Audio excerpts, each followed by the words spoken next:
Recording in progress. I heard another dog. Good. That's my own. Hello, Vince. Joe Kaiser. Hi, Joe. How are you? Fine, thanks. How are you? Good, good. I'm sorry I did not get a chance to get back to your email. But we'll figure your situation out because it is unique. So don't worry. We'll get you through it. Yeah, that's what everybody says. It's very unusual, including my wife. Are you back in the country or are you still over there? Thank God I'm back. 38 years was enough. I miss working with the Federation, but I have been working a little bit with Mike Borislow at Mass Youth Soccer and his people. So we're trying to get some training programs in for him. Okay. Training programs from Italy.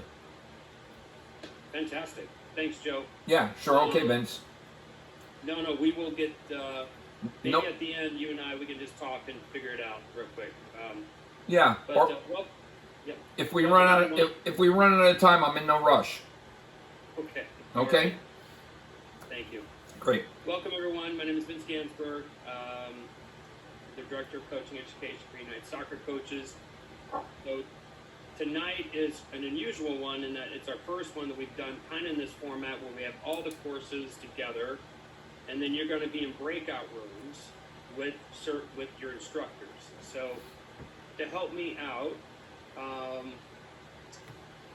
while the instructors are kind of introducing themselves, if you can be so kind in the chat box to type your name and what course you're in, and then that way when I do the breakout rooms, I can get them done. I can get you assigned correctly. So if you can type in the chat box, obviously your name and the course you're in. Premier, you can just put P or all that. So, but we'll start with Shellis. Shellis, if you want to just introduce yourselves, and then we'll go to Deb, and then Steve, and then Paul. Yeah, good evening. It's a pleasure to be here.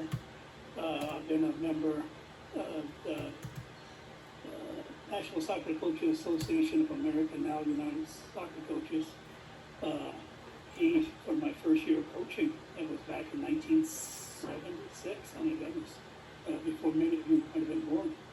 But I've been on the staff. Mike Belisavi brought me in, and I've been on the staff ever since I came on. So that's probably a good 30, 35 years.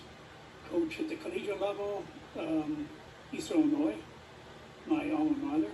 I went to SMU. I went to FC Dallas, the MLS, and just finished at Grand Canyon University. So I'm putting my full time right now into the association. It was a pleasure to be with you all tonight. Thank you. Deb? My name is Deb Raber. I am head women's soccer coach out at Mass College of Liberal Arts in the northwest corner of Massachusetts, a small little Division III public school. Been here going into my 23rd year. Been on the academy staff now for quite some time. I think I lost count. But it's awesome to be with everyone tonight. And I love this association. I love what it's done for me, both personally and professionally. And I've had an opportunity to work with and meet some just absolutely incredible people. So thanks for being here tonight. Hi, my name is Steve Ryan. I live in North Jersey, north of New York City. I'm a full-time public school biology teacher, and but I do a lot of soccer coaching. I've coached high school soccer, club soccer. I've been on the staff for about 10 years now. And just to echo what Deb said, I think the association really has kind of made me the coach I am. So I'm very thankful and very appreciative, and really enjoy giving back as much as I can. Hi, I'm Paul Marco. I'm the men's coach at Binghamton University. I've been here now 20 years. Prior to Binghamton, I was the head coach at West Virginia University. I've been a member of the association, as Shellis said, for a very long time. I first got into coaching in 92. I became a member in 92. I joined the staff in 95. And this is an absolute joy to spend time with all of you. Thank you for taking the night out of your lives. I am currently at our indoor center. Our youth team is having an identification night, so I slipped into a closet so nobody would bother me. And we get to now talk about soccer for a few hours. So I'm thrilled and happy to be part of the Premier Group. Thank you. And Coach Hyman was my very first instructor, and he passed me, thank God. But Coach Hyman and I both also have close ties to the late Mike Berticelli, and both very near and dear to all of our hearts that he touched. So I just wanted to share like the agenda for tonight, and then I'll stay on. I might be almost falling asleep because when it hits double digits, I start to get tired. But I'm more than happy to stay on afterwards and answer any logistical questions about the course. So let me just share my screen real quick, show you the kind of the agenda for tonight. This is just a general agenda, so it's not real fancy, but so we're already in the welcome and the introductions. We will go to breakout rooms here shortly. So about 20-25 minutes in there, and then we'll all come back, and you'll have an opportunity to ask Coach Hyman just any questions related to coaching. You know, it could be, you know, what's his favorite activity for pressing or whatever. I mean, whatever you want to ask them. And then we'll go to breakout rooms again with your instructor, and then we'll come back and I'll talk a little bit about autonomy supportive coaching, and then Deb will close us out with ethics. And then we'll just leave it at the end for Q&A. So that's the agenda for tonight. Again, you are the first group to kind of do it in this format. We've gone down from like 6 meetings to 1. So hopefully it's a little bit more manageable, right, for all of you, because we know that you're all busy. I read the Phase 2 journals, and that's one thing that came out of a lot of those Phase 2 journals was they just wish there weren't so many meetings because it, and all that. So anyhow, I will go ahead and break you out into rooms, but just to check for my understanding, please, Craig, you're in the National? That's right. Correct, okay. Is it Jean? You're on mute. You're on mute. Jim Bernard. Jim Bernard, so you're in the advanced? Advanced soccer, yes. Thank you. David, in the advanced? Yes. Thank you. Eugene is in the National? Correct. Thank you. Joseph's in the Advanced National? Yep. Lee is in the Premier? Yes, sir. Wow, you're the only one tonight so far. People might come in. Ryan is in the National, and Justin's in the National. Is that correct? Okay. And we had like 14 people pre-registered, so unfortunately they're not here, but you are. So we always try, it doesn't matter if we have one person on the Zoom or 50. So hopefully you get the same quality. So I'm going to put us all in breakout rooms now, and then so Paul and Shellis, please go lightly on. We'll take care of it. We'll take care of it. Yeah, take care of He's gonna be the best. Thank you. All right, so here we go. National, Craig, Eugene, Justin. Good. And then the advanced is David, Joseph. That's it. And then the Premier is Lee. All right, so good. Sorry, I need to assign a few more people. And we're back in with you, Vince, in about 20 minutes, right? Yeah, I'll set the timer for about 20 minutes. Yep.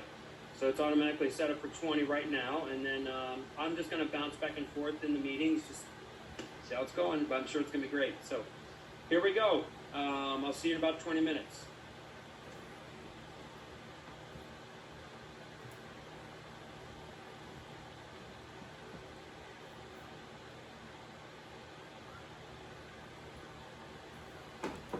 Hello, Steve. Hi, guys. Hi, Steve. Hi, nice to meet you. So, I know 20 minutes is going to go fast. So just briefly, you probably recognize my face from seeing all those videos. I was the one who wrote and recorded most of those videos for the phase 1 you saw. We introduce ourselves. Joe, you want to start? Just briefly give us kind of like a background where you're at and what you're doing in soccer. Okay, I've been in the game for about at the coaching level for about 40 years. Most of those were in Singapore. Actually, virtually all of those were in Singapore. I have done everything from coaching to running the largest community league there for a while, and then I ran the AC Milan Academy for about 7 years in Singapore. Then our club split off from AC Milan by federation dictate, and I ended up not only having the academy but also being the technical director and head coach for a level 3 team.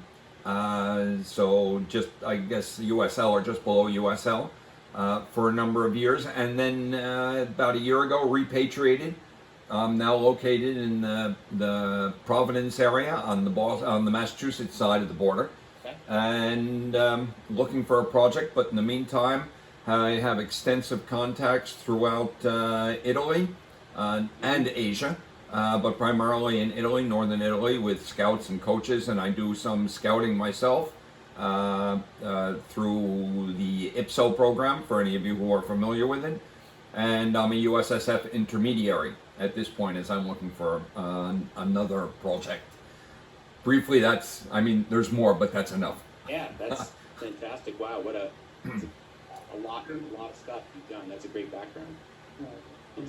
Is it Jay Bernard? Go ahead. James Bernard. Yes, my name is James Bernard. I've been a soccer coach since 1998. I came from Haiti, so I was coaching a small group from Haiti, and after that I came here in the United States. I live in New York. I've been in New York for 22 years, and I do have my license. I took my state license. I have a C license, Mhm. but I still play soccer. I play soccer every weekend, and for the past 2 years, all the boys they said, you know what, we need you to coach, because I gave them my license, and I was coaching the team. And this summer, we wanted to back on the big tournament. And I said, you know what, I feel that I have to go back to coaching, learn more, to help my team better. That's the reason I did some research, and I find out about you guys. Yep. And I do some Google, and I said, you know what, I like what I see. Yep. Let me join you guys. Maybe I will be a better coach for. So that's the reason that I joined the. Okay. Great. Thanks for sharing. That's good. David? Hi, everybody. Some intimidating things that everybody's been throwing out there. I am a club coach. I coach. I've been coaching about 4 years in a premier club here. And before that, I was coaching rec soccer. And I've just kind of been growing into coaching. It's very much a part-time job for me, but something I just want to continue to get better at. And I've really enjoyed the course till now. I'm coaching one team only right now, and to give you an idea, we're at the U14 level, kind of like a B team or the second team, so just kind of junior person here, but really enjoying this process. Great. Well, I coached 3 club teams this year, plus I coached high school, so I have 2 kids in college, so I'm trying to pay some of those bills, as in addition to teaching. So I had like 2 full-time jobs this year, essentially. But I got out the other end. So I'm in the summer now. I'm not doing as much, just doing some kind of small group training and obviously, doing some United Soccer coaches stuff.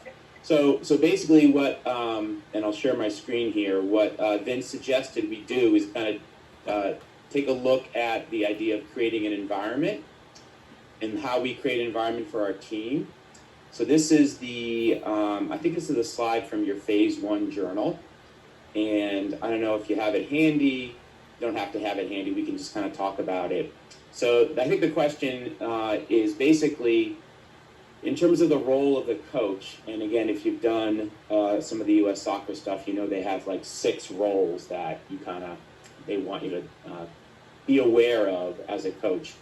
But United Soccer Coaches, I think Vince's question here is I think kind of where we start and end, in that you need to be able to create a safe environment for your players, an environment where your players are able to express themselves and enjoy themselves, first and foremost.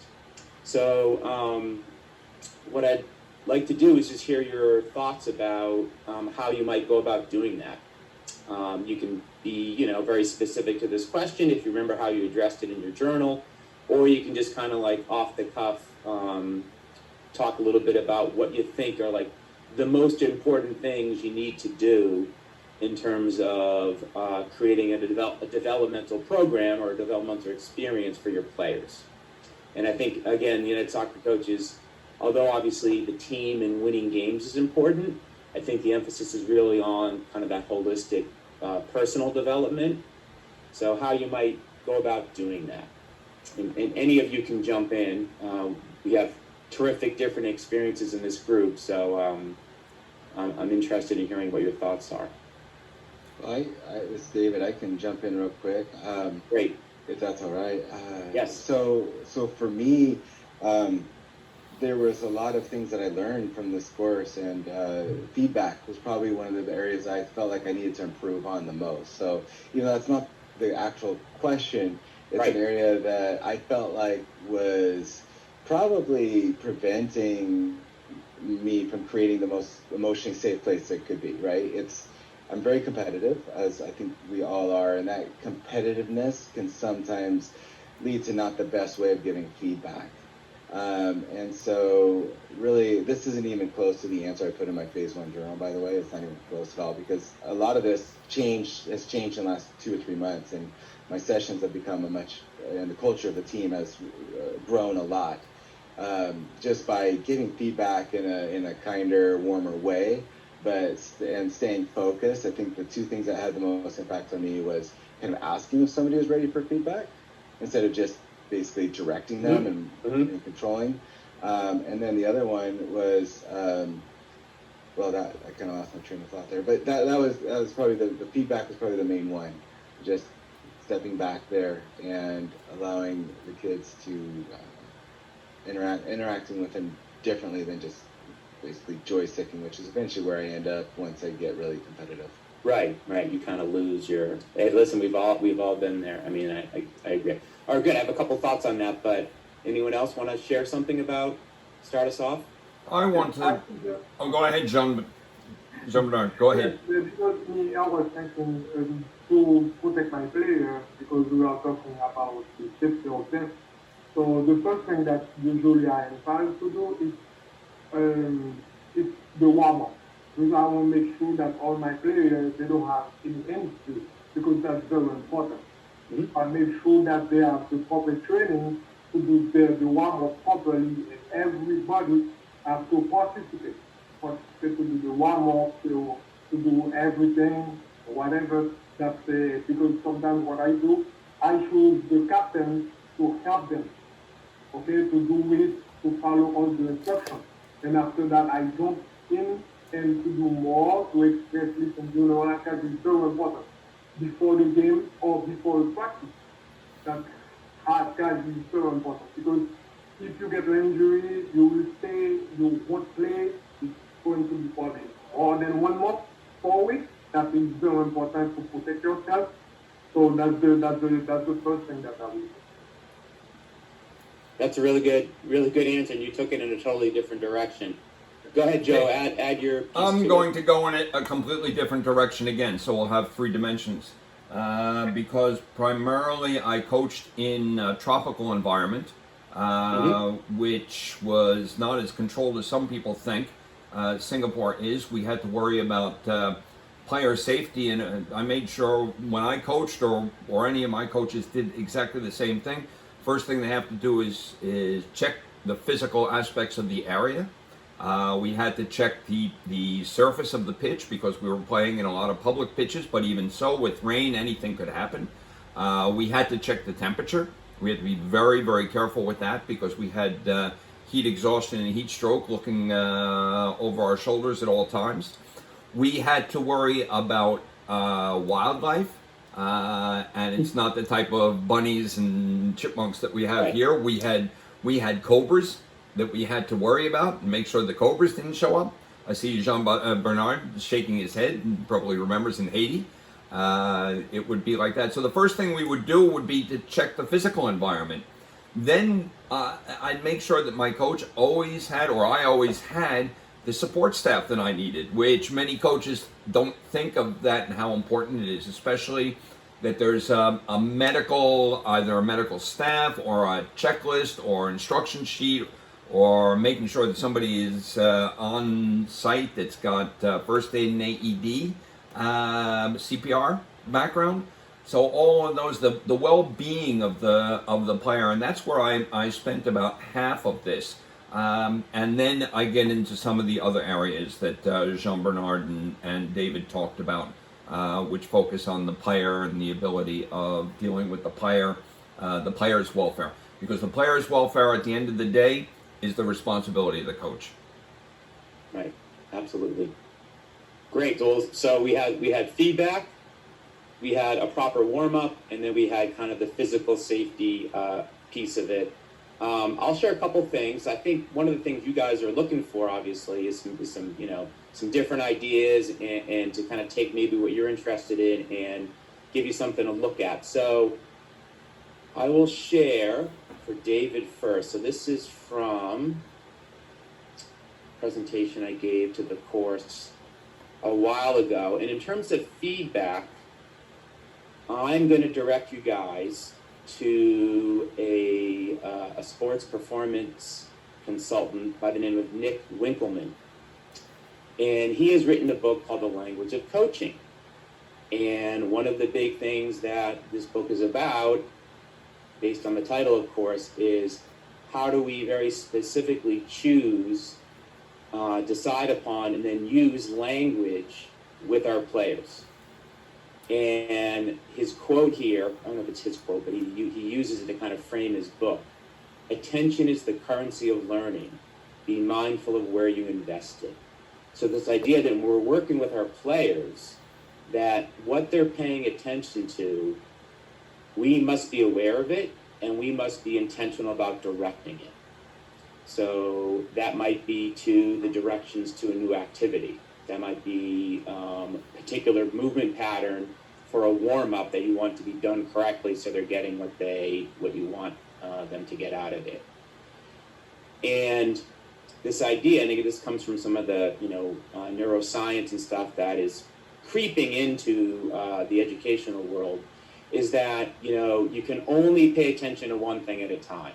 And as coaches, sometimes we overload players with a lot of ideas and a lot of thoughts, and we design activities that are intended to bring out certain themes or have them make decisions in a certain way, but then we end up coaching a lot of other stuff that's not really related to the activity. So we got to remember with our players that they can only pay attention to one thing at a time, and we need to guide their attention. So we're kind of helping them invest their in attention. So, David, to your point earlier, when you speak with your players, when you're giving them feedback, you mentioned a couple interesting things. Number one, you can actually ask your players to tell you when they want feedback. So rather than giving feedback ongoingly or stopping an activity and making a coaching point, you can ask the players, when you want me to give you feedback, I will. So, for example, this morning I was doing a session with two players. I had two players, and one's a center back, one's a center midfielder, and I had a bunch of coaching sticks. And I know the players, they played for me, but they're getting ready for their high school season. And so I was the goalkeeper, I'm playing out to the right center back, this kid, and we're working on, when to dribble penetrate. Then I have my midfielder up the field, and she's in the middle of a bunch of coaching sticks representing opponents. And we're working on the timing of her movement and getting half turned and receiving on her attacking foot. And I just said, when we're going to play, I'm gonna say things like man on, in which case I want them to twist off, play back to me, and we'll go the other way. And we're trying to recreate little moments of the game in a small group session. But what I said to him is that, we're going to play, and then when you want me to give you feedback, like, for example, let's say I play a ball and they misplay it. If I notice something about their technique, that maybe their ankle wasn't locked, it wasn't in a check mark, they didn't select a good surface, they didn't get in the line of the ball, I can make coaching points to them, but it's only based on if they want them or not. So I think that is kind of an interesting thing. The other thing I've done with teams, David, you can think about this with your group, is ask them and ask their parents, maybe even separately, what do I need to know about you as a player that can help me coach you better? And have every kid in your team answer that question and email it to you or write it on a note card or whatever. And then you have that in your possession. And you can make the parents, I'd say that to the parents, every single parent meeting I do with the team, even if I've had them for a bunch of years, if you feel comfortable sharing something about your son or daughter with me that will allow me to coach them better, please do. And parents really appreciate that, because you're looking at their kid as like a person, not just a soccer player. And the other thing about feedback, of course, is that, and you can ask them to reference this, do you like it hot? Do you like it warm? Or do you like it cold? So hot feedback is like, I'm going to tell you very honestly, kind of with no, way about it, what I think. Warm is I'm going to try to balance that a little bit, and cold is I'm going to be, fairly complimentary and try to catch you being good, but I'm not going to be very critical. So different players have different psychological needs and different psychological abilities to handle different kinds of feedback. We're going to get kicked out in a second. Jean-Bernard, so do you do, with regards to warm-ups, do you use some of the dynamic movements like from the FIFA Plus 11? Are you familiar with that, with the different movements? Yep. So one thing I found successful, what I do a lot now is when I do an activation or a warm-up, I have the ball. I involve the ball with dribbling, with passing, with some rondo games, but then I stop it and we do those movements. We intersperse those movements. So I don't do it anymore like straight, like 10, 15 minutes. I change it up and I have them, and I just kind of throw those in there. And I found that to be much more successful than just doing the warm-up straight through, which the kids get very tired and bored of. When it's just like a lot of movements, a lot of running. We still do that before a game, but in training sessions, I'll do a warm-up that, tends to have a lot of technical aspects with maybe some pressure in terms of space and time, not so much opponents. And then I'll do all those warm-up moves in there, especially with the females and a lot of the ACL stuff. I do a lot of the jumping and landing, with your knees and shoulders and toes lined up so their knees aren't buckling in, that kind of stuff. Joe, I can't speak to Cobras, but I appreciate the sentiment that, coaches around the world are different with all different kinds of issues in different environments. It's not, I was originally trained in Florida at plantations, and so it's not too much different from the hot season there. In the things that we had to deal with. That was where I picked up a lot, and then I augmented that with a lot of additional training. Medical was very important. Well, it's funny with climate change, like even in New Jersey now, like, we get some incredibly hot days, and in the high school environment, they do this wet bulb thermometer thing now, where you do the wet bulb, the humidity, and the temperature together, and a lot of us are playing on turf, so when they have a trainer is down there like looking at it and saying, okay, like you're not practicing today. Yep. They just shut you down completely. Yep. Club environment's a little different. But still, there is a concern, a greater concern with heat than there ever has been before when I was growing up, at least. Children or adults? Yep. Yeah, well, especially the children, because they're, the smaller body volume, they can't control their body temperature as well, so it's even more critical for them. All right, good. Well, hopefully we touched on a couple of interesting things there. Thanks for bringing up different issues. We're going back to the big room, and I believe we'll have a little time with Coach Hyndman. So if you have any questions about the history of soccer in this country, now's the time to come up with them, because this is the man who's been through it all, right? He's been through 40 plus years of soccer in this country. So he's a great asset to the association to have someone involved like him. Mm-hmm. All right, guys, thanks. Okay. I'll see you in a little bit.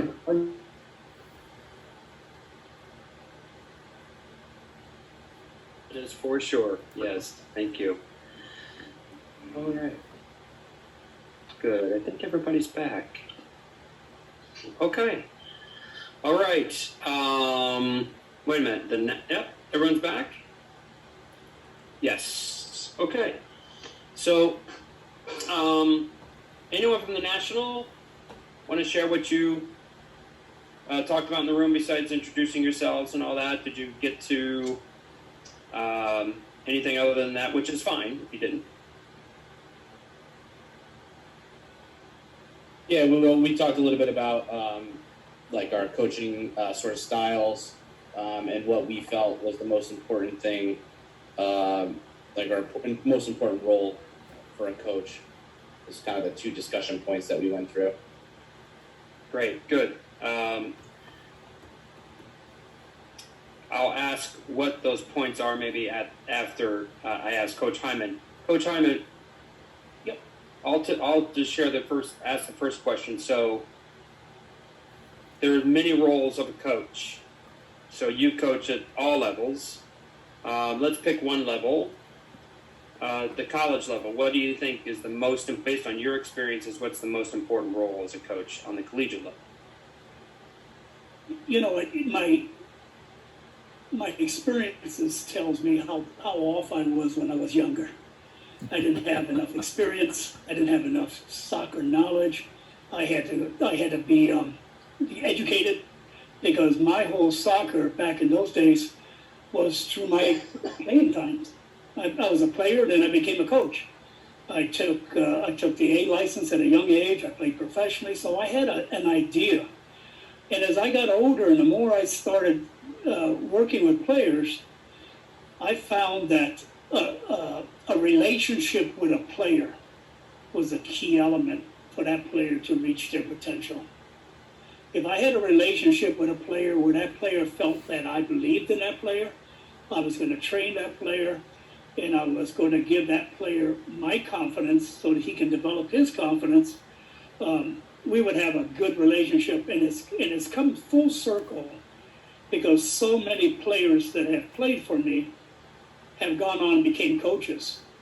And they keep coming back to me and sharing information about, how enjoyable their experiences were and how much they wanted to share those experiences with their players.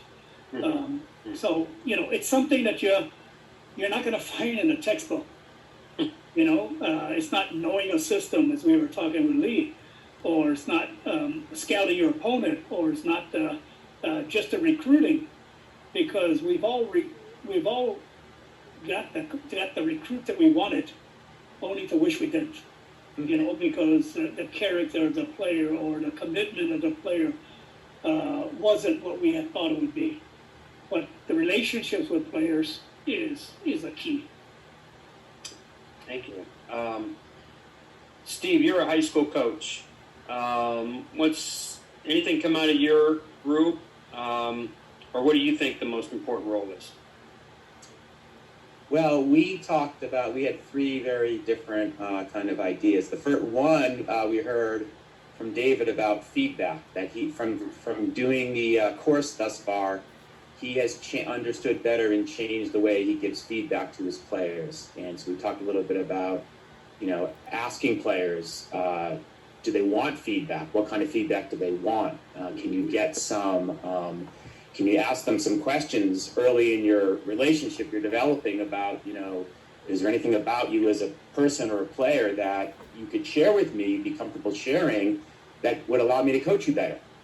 That might be a good way to start to develop a relationship with a player. And as well, in working with younger players, that you're telling the parents you're going to ask the players to share this. And maybe, depending on the age of the players, maybe the parents want to share some of that with you. And I know we do that with the high school kids. That's one of the things we did, early in those preseason kind of team formation type meetings, where we're trying to develop a vision for the team and what some of the goals might be, and what will, what does a team meeting look like and feel like? What does a practice or a training session look like and feel like? What does a game environment look like and feel like? Can we get some consensus from the players about what you guys want those things? It's your experience. We're just here to guide you. So I think the role of the coach is to kind of have that 30,000 foot view of all these human beings that are interacting with each other.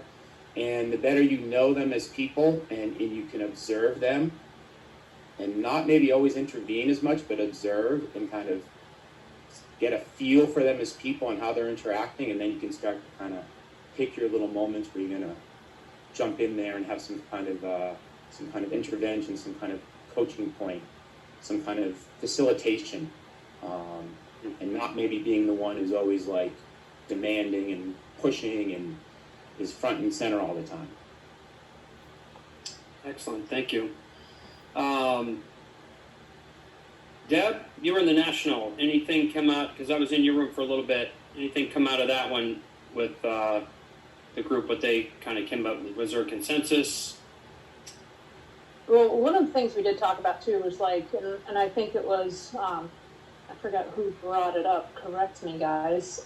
It was Ryan. Ryan brought up the importance of relationships and whatnot. And one of the things I think we talked about too, and guys jump in, is that, people say, oh, kids have changed. And so we have to coach them differently. But have kids changed that much, or have we learned more about how to treat people? And do we own up to how we treat people? And I think that was something that we were like, oh, you know what? That's the way to look at it. Yeah, society throws different things at our kids for sure. But no one, even 20 years ago, loved to be yelled at. No one now loves to be yelled at, screamed at. So I think we're doing a better job now of understanding, human development psychology and how we treat people. And you know what? Teaching is coaching and coaching is teaching, and we're educators as coaches. And we need to think about that. And so that was another thing we talked about in our group as well. Fantastic. Paul, I know you, last but certainly not least, anything you want to add on to what the other instructors?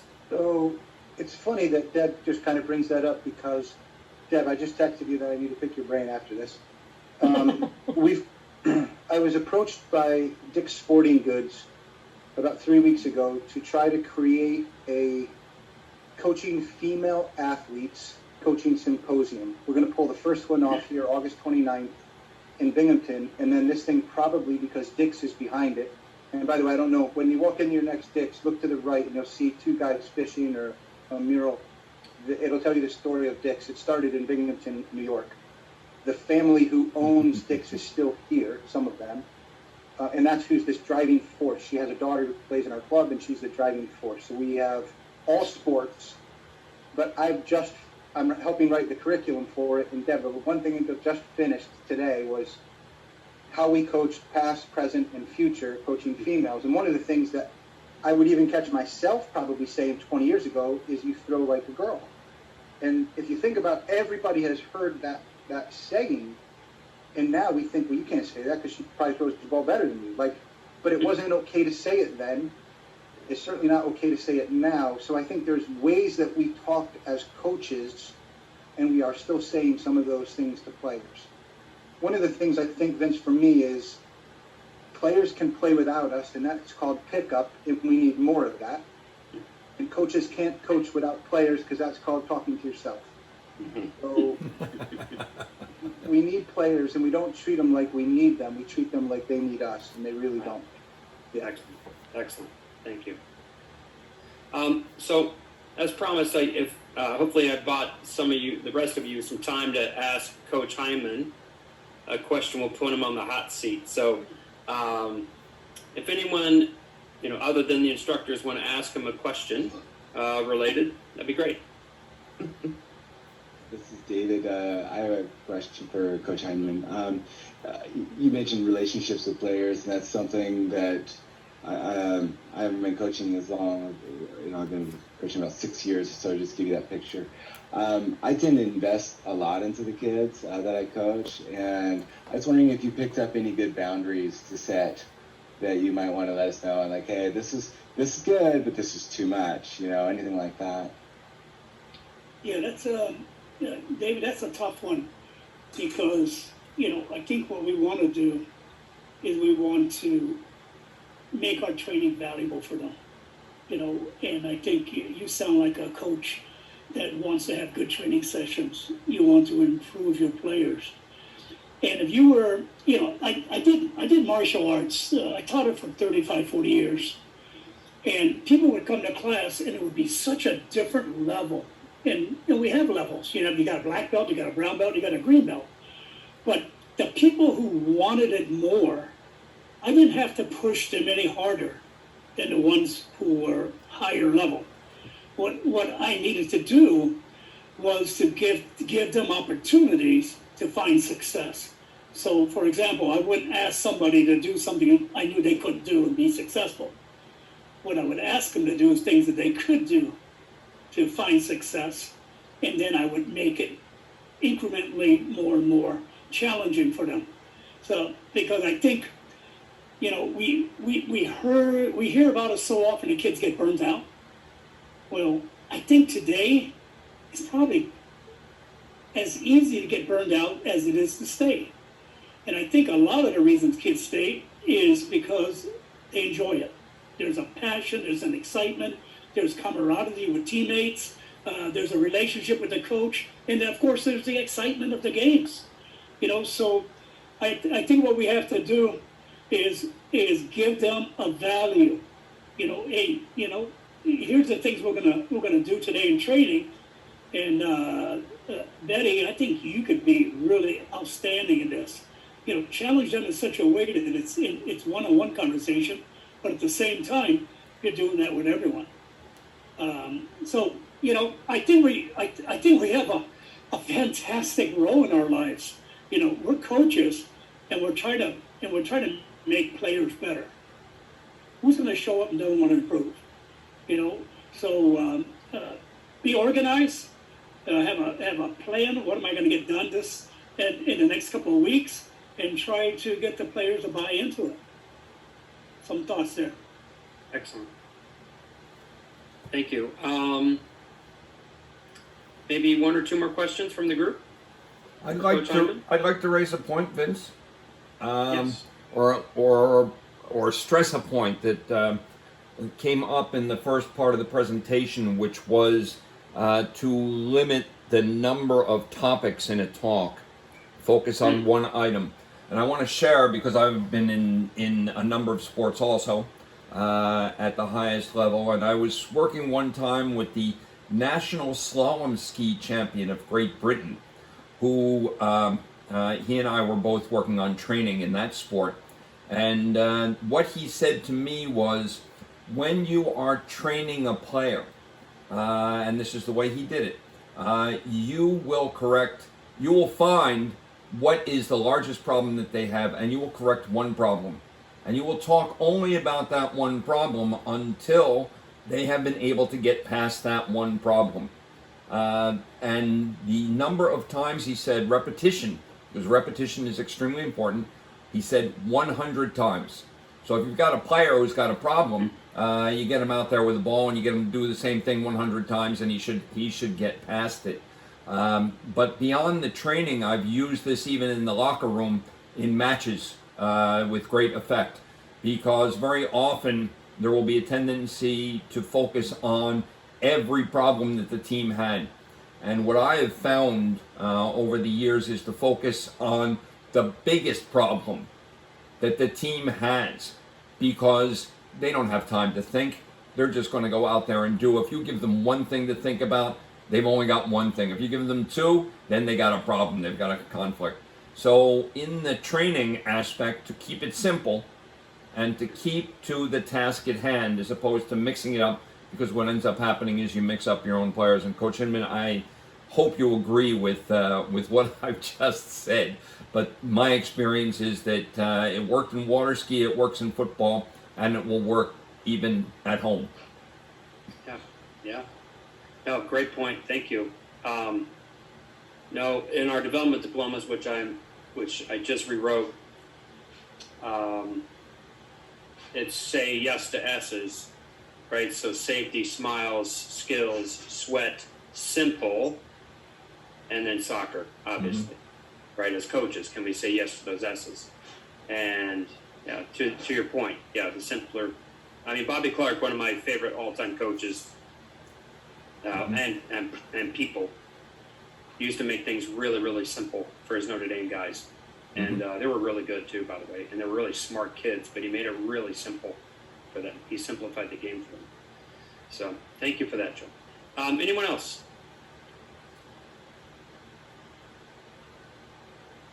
We got a new person in, by the way. Paul, yes. Tell us, what's the difference between coaching the pro players and the college players? I wrote that down. I did. And I guess you got this recorded too, don't you? Well, I can pause it. Hang on. Recording in progress. Go on, Coach. Do it. All right. You know, I love coaching collision players. I think 40 years maybe. I loved it. I loved the game. I could not Recording wait to stopped. practice. And when I took the FC Dallas job, I had previously turned an MLS job down 3 different times.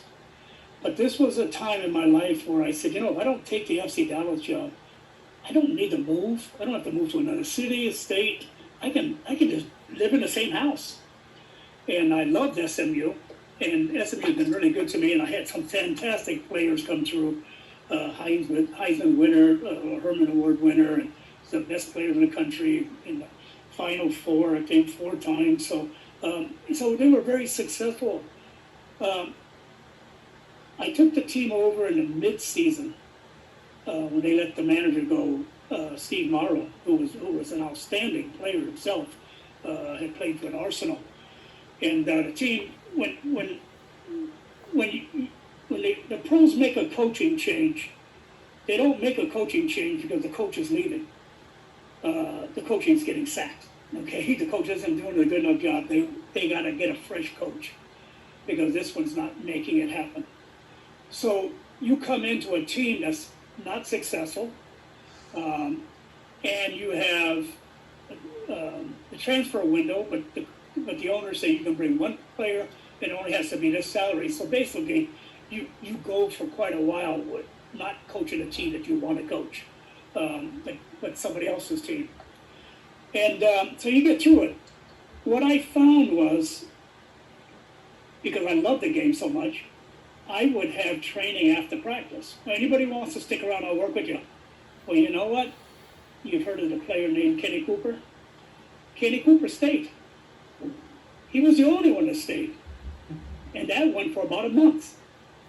My grandson Emerson was great because he was 12 at the time, and Emerson would come out to practice, and he would give Kenny Cooper a little bit of break, and we did a lot of shooting and a lot of finishing and a lot of things that he needed to get better at. And then there was a change. Some other players started joining, and now we had 2 or 3 people, to the point that we only had a couple players that ever left after practice. All players stuck around. But I had to put up soccer, tennis nets, and it was just more of a relationship, as we were talking about, many of us, that people enjoyed being there. But it came from the manager, because when I asked them, what the heck did you guys do after training? Well, the coach was off. The coach was off playing golf and this and that. So it was a reflection for everybody else to be off. But because this coach stuck around, it was a reflection that this coach is willing to work with you. So we went through a couple years developing the players, getting some players in, getting the right attitude. And then I've got an agent calls me and says, Coach, you got to get the locker room right. What do you mean by that? Well, you got a couple guys in the locker room that are trying to get you fired. Oh, Jesus. You know, we never encountered that in college, did we? No player ever tried to get the coach fired. And now I'm dealing with something I don't know how to deal with. And my mentor was a guy that many of you might know of or know, is Bill Bezic, who worked with McLaren, who worked with Manchester United, who worked with Ferguson, sports psychologist, fantastic human being as well. And what do I need to do? He said, well, show us what you need to do is bring me over, because I need to be with you for 10 days. All right, I'll do my clinic at that time of the year. I'll bring you over and you'll spend 10 days with me. Within one training session, hear what I'm saying, within one training session, he picked the 2 players out. And I said, what do I do? Get rid of them? Because I could fire them. He said, no, you need them. You know, your team's not that good. But put them on the shelf. When the season is over, get them the hell out. But they want your job. They don't want you here. So I went back to the agent, but I didn't know who the player was because, you know, I didn't know the team that well. I can't tell you. I can't tell you who the players are because I'm an agent. And if people know that I'm giving you names, I'm going to lose respect in the agency. I said, okay, well, I think it's these 2 players. How about if I just give you the initials? That way you're not going to tell me who the players are. And he said, okay. I gave the 2 players initials, and he came back and told me yes. And so I knew who I could count on, who I couldn't count on. One player was a defender, and he scored more goals than my striker. Own goals, unfortunately. So you see the kind of stuff that you never know till you're in it, right? But it's a different life. It's a different job. You gotta be prepared. There's a great book out there that Bill sent to me. It was called Living on the Volcano. I would encourage you to pick up that book, Living on the Volcano, because you know the volcano is going to blow up one day. And as a coach or a manager, it's going to blow up. Now, we took the team to the MLS final. We were the first team to win on Mexican soil in a professional game. I was selected coach of the year. David Ferreira, the player that I picked up out of Brazil, was player of the year. We had a lot of things going right, and you're working for ownership. And ownership may not see it the same way you do, and it can be a battle or it could be a pleasant trip. So I was not prepared for it. Coached many years. I was not prepared for it. I would have been better if I came in as an assistant, learn, and then understand what needs to work, what doesn't need to work. Imagine in games where fans are booing you because the team's not playing well. You know what? Jair just missed a freaking penalty kick and you're blaming me for a loss. You know, yeah, if he scored a penalty kick, we'd have won the game. But that's the way people are. And when they're paying for the tickets, they have a voice. I always tell this story about my first year when the fans were going off on me, and they were, we want Morrow back. We want Morrow back. That was the chant behind the bench. Now Morrow's the coach I just replaced. Now, how do you think it makes you feel when you're the manager of the team and you're hearing the chant of people going behind you? We want Morrow back. We want Morrow back. And John Ellinger, who was my assistant, I brought John because we were friends, but he also was a head coach at Real Salt Lake till he was let go. So John helped me out. What the hell do I do? He goes, Coach, you just got to turn it off. You cannot be bothered. If you say anything, they're going to be more and more on you. Well, it went on and went on and went on. So finally, I said, the next time that cheer starts, I'm going to turn around. I'm going to have a go at the fans. Well, there it goes.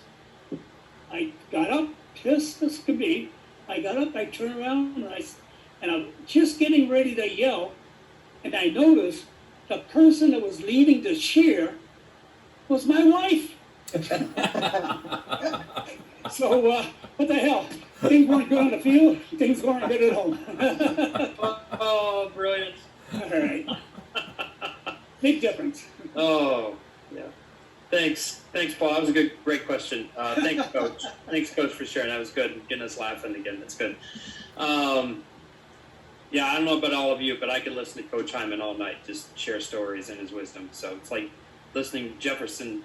It'd be like listening to Thomas Jefferson teach history class in high school. Right? So, but anyway, why don't we go ahead and go back in our breakout rooms? We have 2 new people that just joined us, and if you can please either unmute. So Allie, if you can tell me what course you're in, that way I can put you in the proper breakout room. Or James, either one. Hey Vince, it's James Bedrock. I am in the blended national diploma. Okay, portion. another one for Deb. Apologies for late. No, that's okay. That's all right. Allie?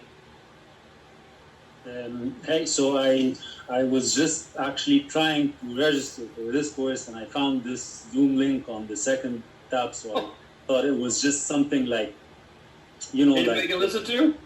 yeah, I thought it was something like an introductory session or whatever, so I just joined. And I was happy with Coach Hinman's, story. A small introduction. I'm actually an assistant coach of the Egyptian national team. Okay. I'm right here in the United States taking the C license with the US soccer. I just finished the in-person meeting, so I was just trying to figure out how to get through the advanced diploma here. That's it. And I found this link, and I thought I would just go and sit for the story of coaching. That's all. Well, I tell you what, I will thank you for sharing and thank you for coming. Even though you're not officially enrolled, but that's okay. I know. Figure this out. That's all right. So let me, Allie, I'm going to put you in the premier group. Okay. So that way Lee is not by himself. So give me just a second. I'm going to put you in the premier group. And then James, you're in the national, so I'll make sure that you get in the national group. So, and yes, Vince, I'm just trying to join in on my laptop now. Okay. All right. Let me in there and I'll hang up on the phone. Thanks. Nope. Gotcha. All right. Thank you. So I'll go ahead and open up the rooms. 20 minutes. Is that okay? And then maybe what we'll do is maybe we don't do my part of the presentation. Maybe we go right to Deb's and then open up for Q&A there at the end. So, okay.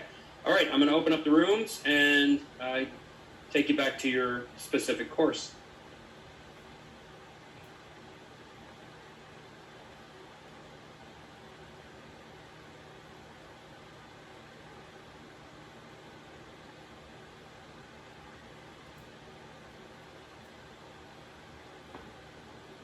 Back. Okay, everybody's here. Bingo. All right, guys. So the idea is, if somebody wants to share, I'm going to find the Vince's actual instruction. But basically, yeah. So just basically share a lesson plan, something that you, and again, it can be something you wrote for the course, or it could be something you did recently, or something you're thinking about doing. It doesn't really matter too much. I have something I could share that you might be interested in if we have time, but we can start with you guys sharing something. Does anyone want to share something they've done? They can either share, you can grab the screen control, or you can just describe it.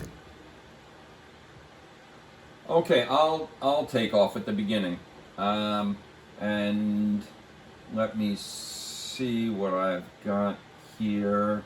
If I can quickly find one of the training programs, because this will be okay.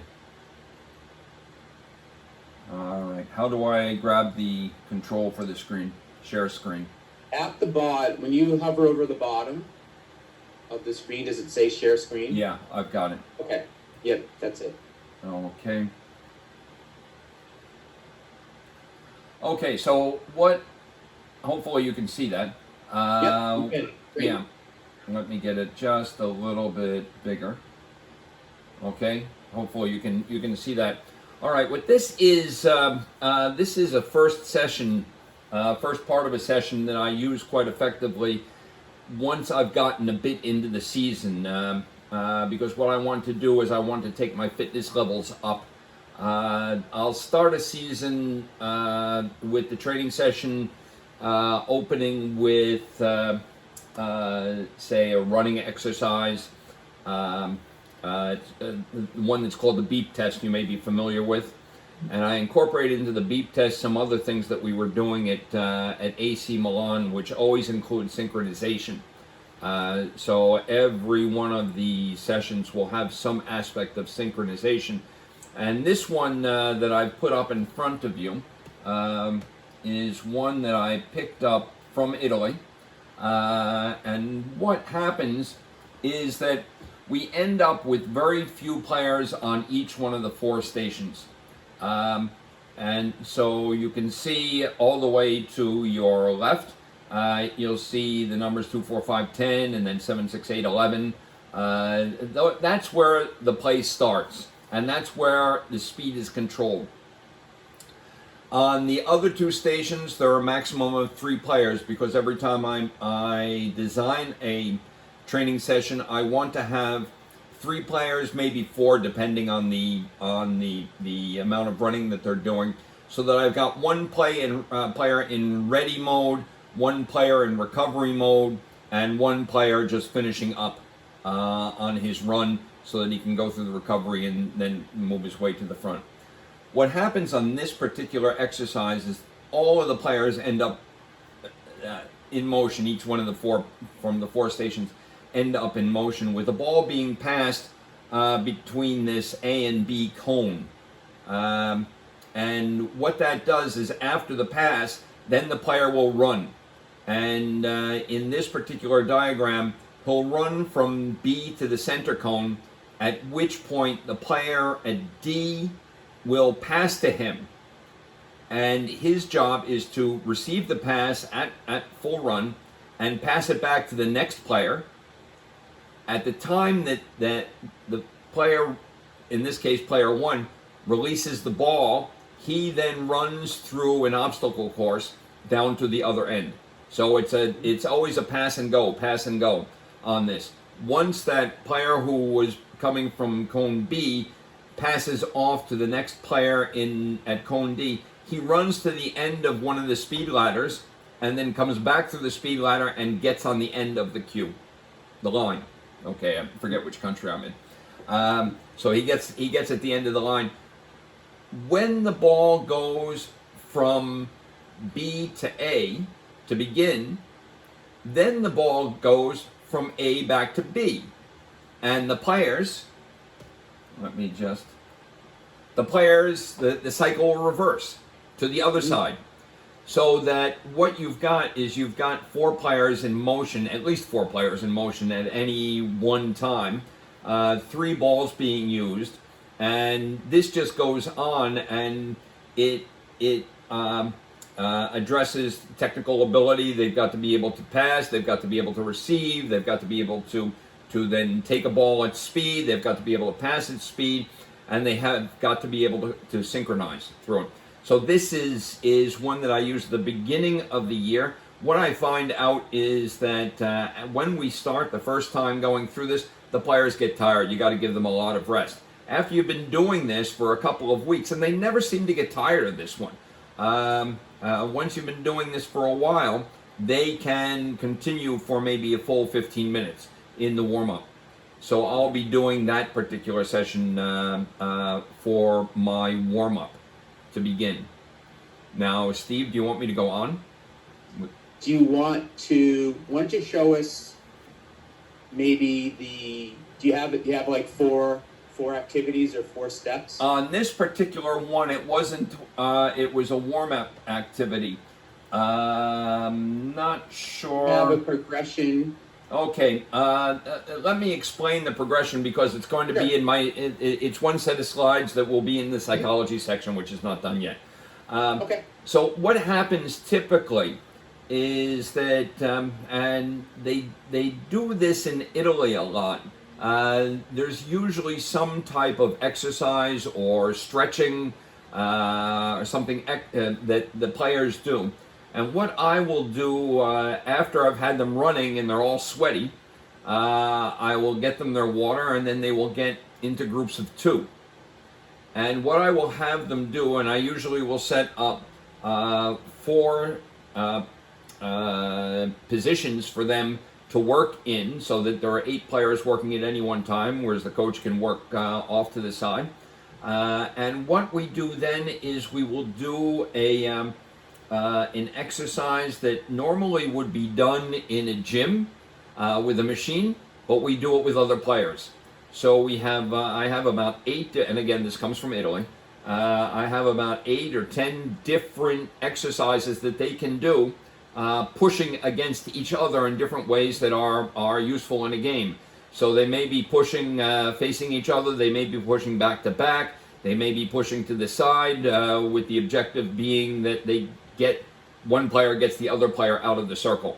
I'll do this with them for about 30 seconds each, and then I will rest them and take another 8 or whatever I have available. So we go through this type of exertion exercise as a second step before we get on to the third. Now the third step will be, and again, the third step will be dependent on whatever the particular session we're doing on that day. What I'm going to show you is something called a Dutch cross. The Dutch cross is being used extensively in Italy, but came originally from Ajax. And what ends up happening is you will have, again, 4 stations, 2 going in one direction and 2 going in the other direction. You might be able to incorporate goalkeepers. And what you have is a series of passes and runs from the players. So you will see, for example, in this slide, you will see number 10 passing the ball out to number 6, and then he follows directly to number 6. Number 6 will pass to number 8, and then will run out in front to take a return pass. So it's like a give and go. And then he will take that ball and he will run in, and it's usually set up so that you've got about 40, 50 yards. I think I've got it right, or maybe it's 40, 50 meters. We'll move the goals up so that we're not running a full pitch, we're running a half pitch. We do the same thing on the other side. And what we're ending up doing is, and I'm told that Maurizio Sarri works with this training session also. What we do is we end up with a lot of passing coordination, a lot of running again, a lot of touches of the ball, because this happens very, very quickly. And then the players have got their own particular rotation. Let me see if I've got... Okay, so here's one that's a little bit more complicated. So what we do so that they don't get bored is that we'll run them through a couple of maybe 3, 4, or 5, depending on the players and how they're doing. Once they're able to handle more complexity, you can see in this case there are a lot more arrows. And so the ball comes out, the ball goes back, the ball goes to the right, the ball then is on a give and go with the player who then runs in and takes the shot. And we just keep going on that. So this is called a Dutch cross. And you'll be able to find the vanilla versions on the web. I don't think you'll be able to find the Italian versions. So once we get past that, then we're ready. Recording in progress. We're ready for a game. And what we'll do is, in a training match, what we'll do is we'll shorten up the pitch to a half pitch, even if we've got 22 players, so that we get a little bit less running and a little bit more touches of the ball and a little bit faster action than we would get in a game. And we will do that, and after about half an hour of that, the coach will say enough, and the players will scream, "We want more." Right. And so that's a typical training. So one of the typical training sessions that I would do. Great. Awesome. Thanks for sharing. Okay. Jean Bernard or David, do you want to share? Do you have something you want to, or you have any questions? I can share one. It's I'll go ahead and give it a shot. Great. How do I share the screen? There we go. So, a few caveats here. Let's see, I'm on screen 1 and hit share. So, let me know if you can see. All right, Joe, you should. What do I have to do? We got, it says new share on mine, resume share. Can everybody see? The screen is part of, okay, hold I think it on. flipped There we on go. my end. Okay. All right, David, it's all yours. Okay, so this is a session I designed specifically for this class. I haven't actually executed this one yet, although I have taken components of it, and I borrowed some components from previous sessions, and I have since then used some. So the objective here, this was from the Theory of Attacking Tactics session. I was trying to teach the midfielders, forwards, and wings to recognize the cues of a stretch or compact defense. Mm-hmm. So that was the idea. So you can kind of see on the side here where this is going. It's going towards a passing pattern, playing through mannequins. Essentially, it's a fairly basic pattern to play through lines. So I would, and again, I'm doing GU 14, so 13-year-olds. We're starting off. There's multiple sessions. I have assistant coaches helping me, and we're dividing up a group of 12 or so. So there's about maybe anywhere from probably about 3 people per line. And essentially just coming up with different passing patterns to play through lines. These are more about the first pattern, A, or on the left here is more for your depth, playing through with depth. So go ahead, play it into somebody that's checking, this line checks 2, play it into her, take a quick drop and spin out and get your head up, scan for a pattern to breach into and breach that line. Then the next one is a little bit more about on width. So you have 2 players, somebody will check 2, this player will check 2, play it back to covering somebody who's a drop essentially. Then that person spins out, and you also have a wide option here. So this might be a defensive mid, this might be a forward midfielder or a forward, and this could be a wing, and they have to start choosing where they're going to pass from. Mm-hmm. The intention, though, here Recording is stopped. The intention here is to try to get the players to get their heads up as they receive the ball and scan the defensive line, or to scan the defense.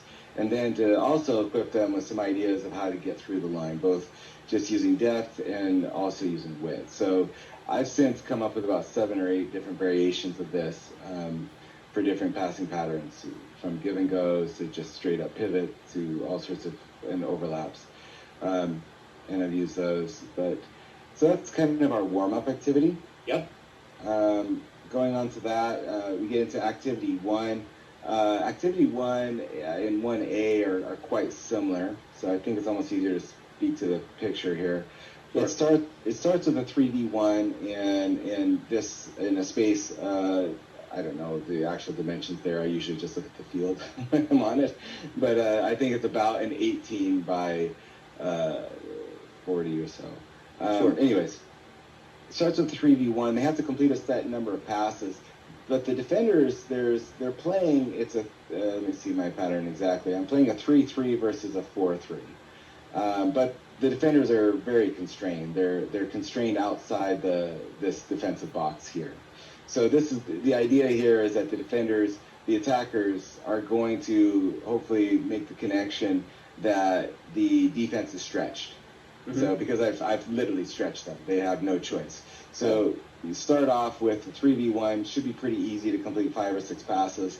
And once they've done so, then they need to get their heads up, and play into one of their players that can check in. So blue, again, has a huge advantage. They are unconstrained. They can receive outside the box. They can receive inside the box. Mm-hmm. Green cannot enter the box until blue has received their pass. And then from that point, we all play the goal. So it's essentially, it's all about making this first pass and looking at the different patterns available to you with the stretch defense, right, to try to play through them. This next one's the exact opposite. The green players are trapped inside the same space, And again, they have to you have to recognize, do you want to go over? Do you want to play around? These are not lines that are, you're not playing inbounds or anything like that. They're just basically constraining the defense to a space. Once that happens, then again, we all go to goal. Offsides is in effect, even though, it's trying to show you now, but offsides is in effect. Right. That's activity 1A.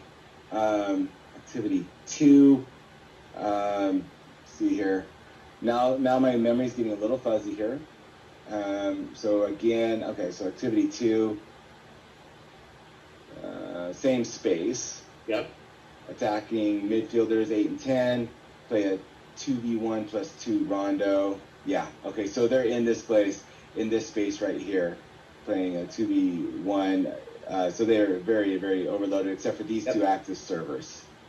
So these two are acting as servers, and now the defense has the ability, they're not constrained. Right. The midfielders, however, are still in a situation where they have the advantage, and they still need to now, instead of it knowing in advance that the team is going to be the defense is going to be compact, or knowing in advance that they're going to be stretched, now the defense can do whatever they want. Right. But the midfielders still have the advantage of playing with their heads up and not under a lot of pressure. So you're going to get the ball into that final third pretty easily, and then so it's basically like, can I play through or do I have to play around? Exactly. That's the decision I have to make, and that's going to be much more dynamic than it was before. And then the final game is even sides. Essentially, I can play it in. We are playing. Let me see what the teams were designed to be. I put the attackers in a 2-3-3. I don't have enough players to do much more than that, actually. Right. In fact, I probably don't have enough to do a 2-3-3, to tell you the truth. So we start off in a 2-3-3. Defenders are in a 1-4-3.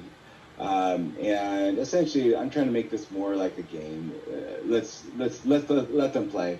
Defenders are going to these 3 mini goals. And attackers have to try to problem solve and get to goal themselves without any constraints. They no longer have that benefit of having heads down or having a constrained space to start in. Right. And that's the final game. Right, good. Well, you definitely progressed it from something that was more structured, where you limited the players' stimulus, right? They're what they're taking in, what they're perceiving is less, and then you gradually made it more, which I think is a really important way to design a training session. Jean-Bernard, anything you want to share? Or do you have any comments, questions? Yes. Do you hear me? Yes, we can hear you. Officially, today is my first day. That means I was here for the 2 days ago, but I didn't receive anything yet, so I didn't have nothing to prepare. Everything I keep looking is on my cell phone. Okay, all the training, everything that I did, but it's not on my laptop. But what I can tell you guys, I did something like, I don't know if you remember one of the coaches said about simple, keep it simple. Mm-hmm. So the other day, like 2 weeks ago, there's a tournament. We are Boston. Oh man, 1 minute. You're down to 1 minute. So what I did, there's a technique that I use. They call it the compressing and the stretching. So to keep it simple for my player, because it's not easy to replace another coach because you don't have any new player, nothing. Yeah. So I said, guys, when you have the ball, we have to stretch. That means you open up a lot of space. Okay, and when you lost the ball, when you don't have the ball, you have to compress. Right. That was important. That's the reason that we drew with Canada. I think that was 2-2, and I was very happy about it. Probably next time we will talk more about it, and I will have more things guys to share with you. So thank you so much. So see you a little bit. Yes, thanks for sharing. I'll just mention in the last 7 seconds here that what you're talking about are principles of play. So you give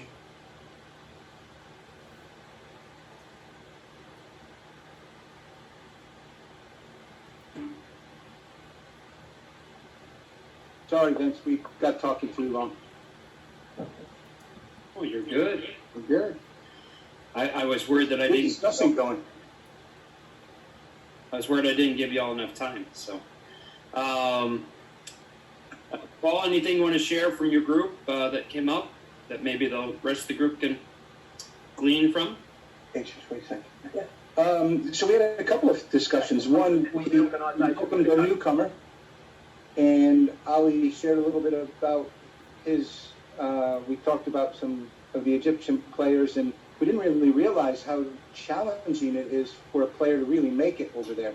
Not only do they have less structure, right, Ali, but you also have social media kind of working against you. It's inflating egos and trying to let you're good, but you're not great, and you stop trying to become great because you accept where you are.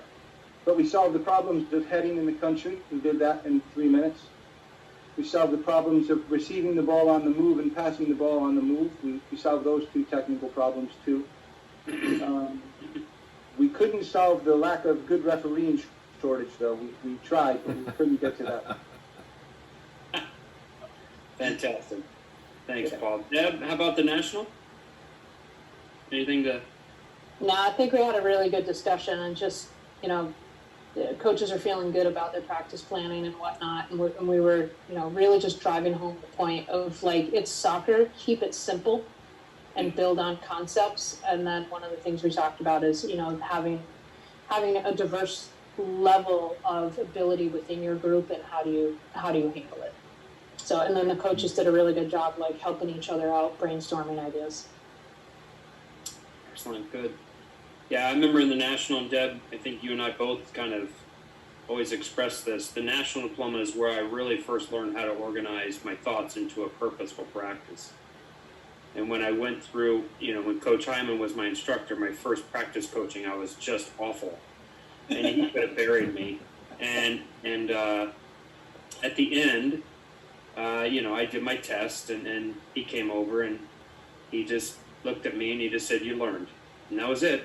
That was it. So, but he was right, and I did. I learned through the week. So, but that was the national diploma is really where I felt like I understood how to put together a purposeful practice session, simple to complex, clear to real. So hopefully all of you in the national diploma, you got something out of that. And then Steve, I saw your group, they were actually presenting. It's good. Oh, you're on mute, Steve. It was interesting because Joe's experience in Singapore and Italy, and he shared with us a very, I think, stereotypically a very structured Italian session with lines and prescribed movements and ball movements and ladders and like a really involved, activated warm-up. But this idea of synchronizing the movements of the players, which I think is something that's big in kind of the coaching culture of certainly of Italy. And then David shared, interestingly, he was doing a attacking session, and he was trying to get the players to recognize cues for whether to go through or go around. So he kind of had done an activity where he had the defenders very compact, and then he had the defenders very stretched, and then he kind of let the defenders do what they wanted.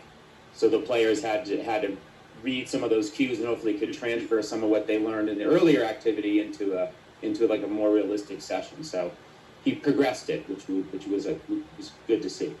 Excellent. Yeah. And the advanced, we get into obviously roles and responsibilities. Paul mentioned that in the Premier, that roles and responsibilities, and some players have multiple roles and responsibilities nowadays. So very good. I think what we can do is I can share like for 10 minutes, and then I'll turn it over to Deb. And then, and Steve, you did this presentation with me before, so feel free to chime in. But I'm going to go through it really quick, and just going to share my screen. So this is really, it's if you listen to, and you all did because you're here, but you had the sports psychology presentation was by Dr. Ben Frakley. And in that presentation, he talked about creating an athlete-centered environment, right? So this is just something, hopefully you can see it. autonomy supportive coaching practices, it's basically a fancy way, an academic way of saying you kind of give players a choice within boundaries, and it's a way to empower players, right? So it's definitely different from when I first started to learn how to coach, right? Because I think it was already said, you know, Paul mentioned it, that we talked about the players doing stuff for us, and it's really the other way around. So, so this autonomy supportive practices is a cousin of self-determination theory, because that's the best way I can put it. And if you've taken a U.S. soccer course, you've seen this ad nauseum. But it's in there. And basically what it's saying is that, you know, when we feel competent, when we have autonomy and things are related, then we're basically more determined, self-determined, and a little bit more motivated. So this is a little screenshot from a book by Wade Gilbert, really good book, and I apologize for the graininess of it. But so a couple things related to this type of practice behavior. Coach Hyman talked about players staying after practice on their own. How many of you, and you can type in the chat box, you can just unmute, how many of you have like given time for your players to work on what they need to work on in the middle of practice? Like you've literally just paused and said, all right, you've got 10 to 15 minutes to work on what you think you need to work on. You can do it with a teammate, you can do it with teammates. Anybody ever done that? It was funny, Vince, we started doing it this year, like in the spring, Yeah. and it actually confused them. They didn't know what to do. They were looking at me to tell them, and I'm like, no, get used to this. It's time for you to start to explore. Yeah. No, so it was actually developed, well, one of the guys that first did it, one of the people that first did it was a guy named Gregor Townsend, and he was the Scottish rugby national team coach. And so when he brought in his national players for rugby, he did this in the middle of practice, and he just gave them independent practice time. So I did it with my high school team, and they love it, right? Because now it allows me to go around and see what they think they need to work on, and I give them ideas. You know, I tell them, and I also give them boundaries. I've done this with 10-year-olds. I said, you can do anything but stand in front of goal and shoot, because that's what they will do if you give them a choice. And that's not such a bad thing. But something to think about, can you provide choice of activities? So can you have like a prepared list of activities, but let them choose. Maybe not so much at the college level, the pro level, but for the youth level, it's okay to have like a prepared list. Hey, here's the list. Which one do you want to play? Do you want to play this small study game or this small study game? And just giving rationale. Why are we doing what we're doing? Because I think a lot of times as coaches, this is what we're doing, and don't ask, right? And players today need to know why, and we should always go through why. Just the ability to listen openly and solicit their input. And I know, you know, college coaches, really good college coaches and pro coaches, that's what they do. I mean, they solicit athlete input. And, you know, I'm a high school coach still, and I go to my seniors, and I go, you know, even some of the younger kids. And actually, we have a committee. So we have a freshman committee, a sophomore. We have a council, if you will. So we have a representative from the freshman group, sophomore group, junior group, and then the seniors. And then that's where we set, for example, our standards as a team. And then, you know, avoid controlling behaviors. So these are just some of the behaviors. And so Gregor Townsend called it great by choice. So, and then you'll see in the lower right-hand corner, there's the college coach in Michigan, and he said, Vince, we do the same thing with our college players. When we give them independent work time, we call it pro time. Hey, you got 10 to 15 minutes to develop into a pro. This is just me working with a whole bunch of ODP kids. For the sake of time, I will speed through it. But and then how can we provide choice within boundaries? So how can we ask them what they think they need to improve on, and have those activities ready and allow them to pick. Is there something related to your game model that you can kind of have some activities ready to go? And have some scenarios. So like I broke up my high school team. I gave them scenarios like, you're down a goal, we got 5 minutes. Another group had, you're up a goal, we got 5 minutes left to play. And then they picked which scenario they wanted to work on. They felt like as a team, we needed to work on. And they actually picked on, you have to score from a corner kick, whatever. So you have to get a corner and you have to score from a corner. And I asked them why, and they said, Coach, we have yet to score from a corner kick. And it was like midway through the season. So we let them practice. I like to use visuals for young kids. So if you can, a lot of kids are visual. This is actually, it's called Universal Design Learning Strategies. So some kids, when you explain an activity, they don't quite get it. But when you show them a picture of an activity and maybe what it looks like, that helps them. So you got to know your kids. And I won't go through all of this, but Steve, anything you want to add? Or this was a funny clip with from Ted Lasso, but we'll go ahead and move on. Steve, go ahead.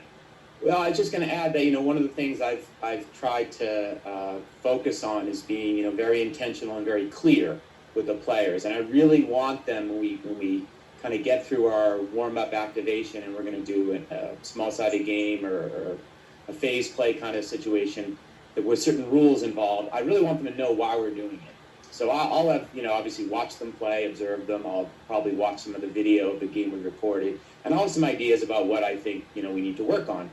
And I'll design something, but then what I've started doing is, first of all, just making sure by asking them and stopping and asking them, like, why are we doing this? Like, what's the point of this activity? And make sure, like, I'm just checking for understanding that they're along on the ride with me. And then the other thing is, if it has a certain focus to it, let's say we're, like with David's session, can we recognize the cues for going around, over, or through? So if that's the intent of the session, I'll ask the players, how can we make this more realistic to the game? Because if my training session, my activity doesn't transfer to the game, it's kind of a waste of time, right? So if they can give me feedback because they're in the activity, well, if we made it a little narrower, coach, or if we put another player on the defensive side of the ball, or whatever the case may be, they might have a little tweak to the activity that would make it more realistic. And I'm demanding of them or asking of them that they're being metacognitive with their learning. They're thinking about their own learning as players. Are they getting better?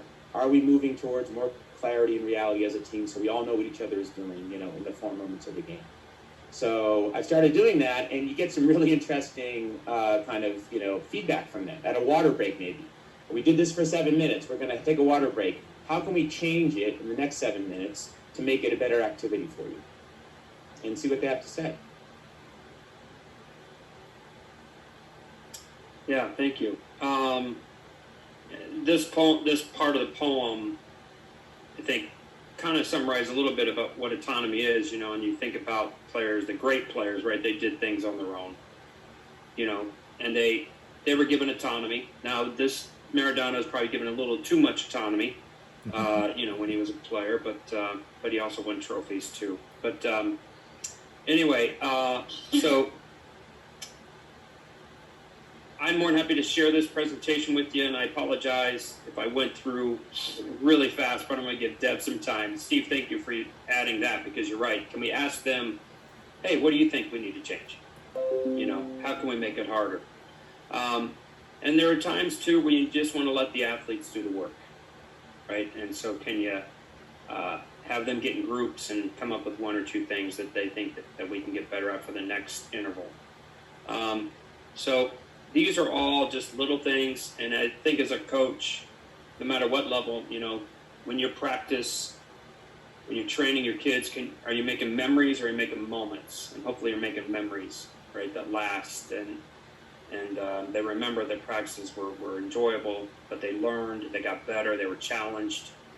And that's how we keep kids more in the game. So I will stop, and I will turn it over to Deb. Any questions on the autonomy supportive? I'm telling you right now, like what Deb said, the first time you say you got 10 or 15 minutes to work on what you think you need to work on, they'll look at you like, what? Are you crazy? And I do give them some ideas. Like I say, hey, if you think you need to work on your first touch, then play soccer tennis, right? Set up soccer tennis. If you just want to work on bending the ball, then get with a teammate and just work on bending the ball. Some of the kids played the crossbar game, right? Because they just wanted to just kind of relax a little bit and do that. And that's okay.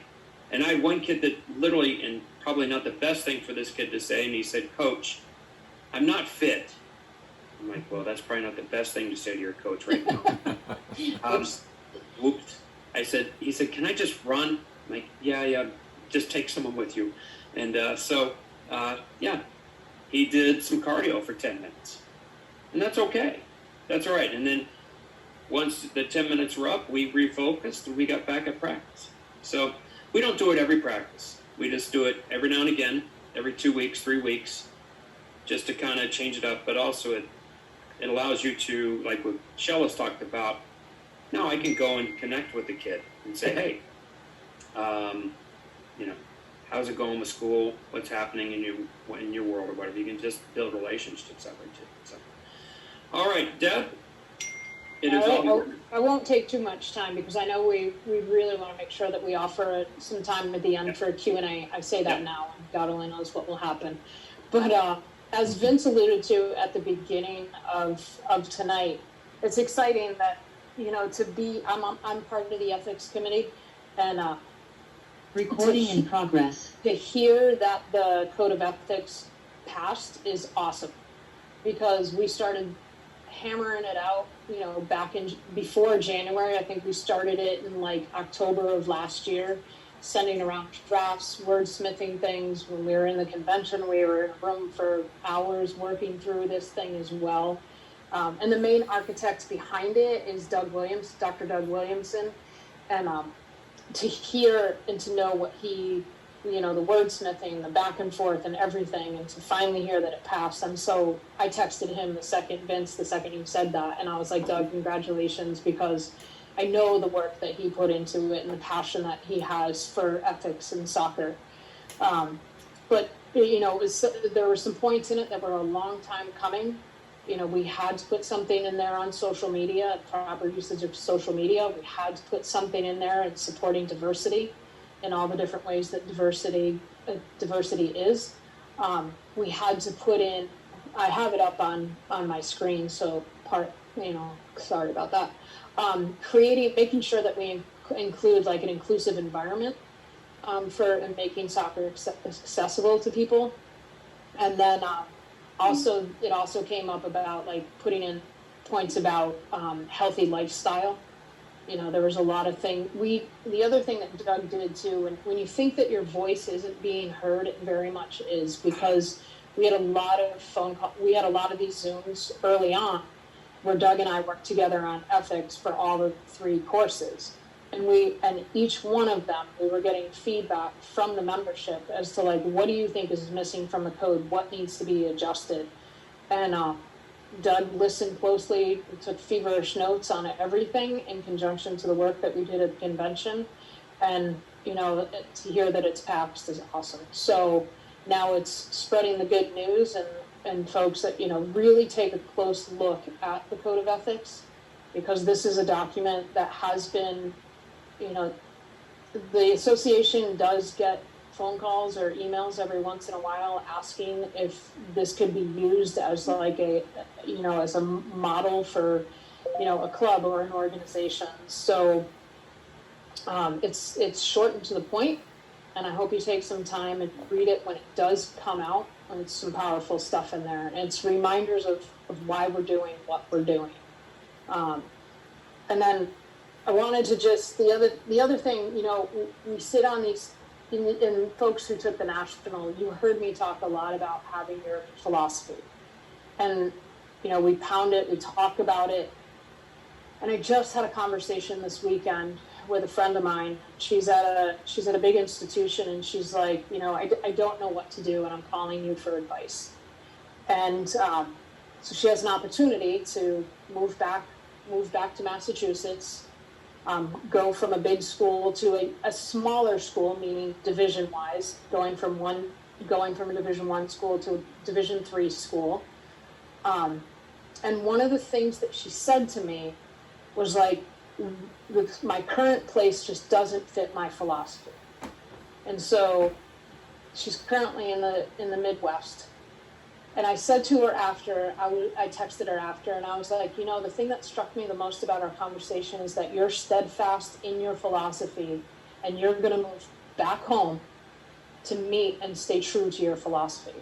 Her parents don't want her moving home because they think that, you know, Division I is the be-all, end-all, and that she should stay in that position, even though it doesn't match her philosophies on so many different levels, whether it be coaching philosophy, how to run programs, so on and so forth. And I was just so proud to hear her say, it doesn't match my philosophy, and I want to get back to do a program where I can believe and follow my own philosophy. And I was just blown away that here's this person who's going to move again, you know, halfway across the country to follow her philosophy. And I was like, that's powerful stuff. And then you can say at the end of the day, I did the right thing I know what I want from my career, and I'm going to follow it, and I'm going to do the right thing based on my philosophy. And, you know, we do talk about it, and to hear it come out this past weekend from someone I'm close with just really blew me away, and I'm super excited for it. So when you folks were working through that, you know, is there anything I just said that you want to share that hits you, that, you know, maybe you made a choice or a decision based on your own philosophy? And then if you have nothing, I'll give you one other question. Hey, Deb. Yeah, go Joe. I agree with you 100%, but maybe that's because I've been associated with football, soccer in Italy for so long. There is so much movement every year, and a lot of it is based on just what you've mentioned, that it's very difficult to be able to work at your optimal level when you don't agree with the philosophy in which you're working. It makes it impossible. And a lot of people will just keep the job, I know in other countries, but in Italy, they quit. And they go on to the next one, and they find the next project, as we call it. And maybe it's like for myself, I'm here in the United States, I've been here for a year. I haven't found the right project. I haven't found something that will suit me, that will fit with the way I want to work, the way I feel about my players, the way I feel about the team, the way I feel about results, the way I feel about development. It just goes on and on and on. So, you know, kudos to your friend. She has made the right choice, because if you can't be happy being a coach somewhere, you shouldn't be coaching. Because you're going to see it too. Like the players are going to see it. Exactly. Right? It's going to no matter how much we try to hide it, right? The players players are going to see it. The players always reflect the coach, and if the coach is half-hearted about it, the players are going to be half-hearted. The results are going to be less than half-hearted. The owners or the school or whatever who are looking for a result are not going to be able to deal with that, and they're going to eventually take the action the coach should have taken to begin with. And it's important to ask these questions during an interview process, during, like, as you're looking to relocate, or even just where you currently are. You know, be true to yourself, because you'll sleep much better at night when you can. For sure. Joe, thanks for your feedback. I appreciate that. Anyone else want to add anything what Joe said, what your own personal situation? You don't have to share. I'm going to hand it back to Vince if not. Just think about it, okay, folks? It's important stuff, so just think about it. Yeah. Vince, go ahead. Back at you. No, thanks, Deb. Thank you. I'm just going to let Coach Hyman or Steve, Coach Ryan, just say a few things if they want here at the end. And Paul's laptop died, and he says he's very sorry. But best wishes to everybody. So Coach Ryan, anything, or Coach Hyman, anything? Just very briefly, I'll just kind of what Deb was talking about. I mean, for those of us in the youth game and kind of ethics and ethical behavior, I can't even describe the amount of unethical behavior that I see on a weekend coaching 2 or 3 games, whether it's parents, the opposing coach. So I think one of the big lessons I got from United Soccer Coaches is there's a bigger picture, that we are representing a game that has a history, that has brought people together and continues to do that. And when we're on the sideline with our team, that bigger picture is really important to keep in mind.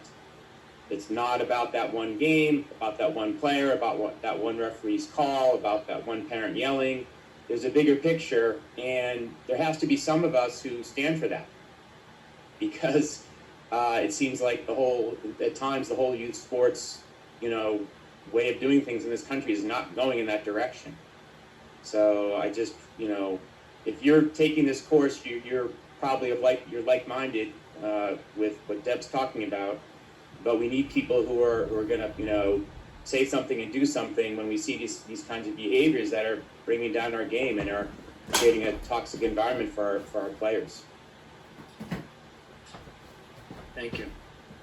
Yeah, just to add something, Vince and everyone else, I really want to thank you all for being here, being a part of our coaching education system. Thank you. It takes time, it takes money, and it takes you to focus on the assignments and being a part of this. So it is an investment on your part. I've always made this statement: coaching education makes coaches better. I think you would all agree you became better coaches by being a part of a coaching education to learn things. By becoming better coaches, you coach your players to be better players. And the final step is our game with better players. Our game becomes better. So thank you so much for being a part of our association. And I wish you all continued success as you go through your journey. Thank you. Thank you. Again, Paul gives his best wishes to everybody. So this is, again, different from what we've been doing for phase 2. Like Deb alluded to, she was giving 3 ethics presentations. So we did a little differently this round. So you have a phase 2 journal, right? That's a PowerPoint. Well, there's just one meeting. So if you want to just write your takeaways from tonight on a Word document, and you can submit that, then I will mark that down as your phase 2. So you will be done. Now, if there's anything else, though, like the only thing like with this format is we didn't get a chance to bring James Wagenschutz, for example, on, right? So you can ask about sports performance, or Sarah McQuaid, or Dr. Ben Frakley.